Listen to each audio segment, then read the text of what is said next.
Hello friends, நம்ம இப்போ 2026 enter ஆக போகிறோம்.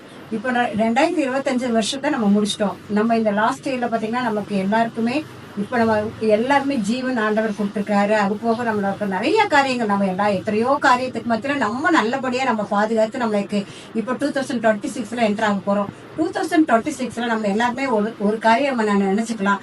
2026 நம்ம ரொம்ப நம்மளை முடிஞ்ச அளவுக்கு நம்ம நல்லவங்களா, ஒரு ஹம்பிள் பர்சனா, நமக்கு முடிஞ்ச அளவுக்கு மற்றவங்களுக்கு உதவி செய்யறவங்களா, மனசுல ஒண்ணு வச்சுட்டு வெளியே ஒருத்தங்களா இல்லாம உண்மையாலுமே நல்லவங்களா, யாருக்கும் நம்ம நடிக்காதவங்களா, அதே மாதிரி நம்மளும் ஒரு ஏமாளியா இல்லாம நம்ம நம்ம எல்லாருக்கும் கொடுக்கக்கூடியவங்களா, நமக்கு ஒரு கடனே இல்லாத ஒரு வருஷமா, அப்படி எல்லாமே 2026 நமக்கு எல்லாமே ஒரு பெஸ்டான ஒரு வருஷமா இருக்கணும். நம்மளும் யார் மேலேயும் ஒரு பொறாமையோ எந்த ஒரு தீய எண்ணங்களும் இல்லாம அன்புள்ளவங்களா, ஒரு பொறுமை உள்ளவங்களா, எல்லாத்தையும் நம்ம சகிக்கிறது கேரக்டரா, அது எல்லாத்தையும் விட பாத்தீங்கன்னா நிறைய காரியங்களை நான் என்ன சொல்றேன்னா, நமக்கு அன்புன்னு இருந்துச்சுன்னு வைங்களா, நம்ம மத்தவங்க எது செஞ்சாலும் நம்ம அதை நம்ம ஏத்துக்கதான் முடியும். அன்பு இருந்துச்சுன்னா நம்ம எதையுமே மறக்கிறவங்களா இருப்போம்.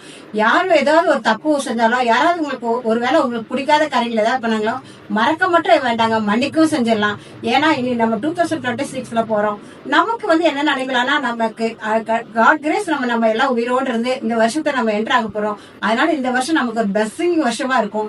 நம்மளும் நம்மளால முடிந்த அளவுக்கு எவ்வளவு நம்ம நல்லவங்களா நம்மள மாறிக்கலாம் அப்படிங்கிற மாதிரி நம்ம ட்ரை பண்ணி நல்லவங்களா மாறி 2026 என்டர் ஆகி அந்த வருஷம் நம்ம எல்லாத்துக்கும் ஒரு ஹாப்பியான வருஷமா, ஒரு ஹெல்த்தியா, ஒரு வெல்த்தியான ஒரு வருஷமா இருக்கட்டும்ங்கிறதுக்காக நானும் ப்ரே பண்ணிக்கிறேன்.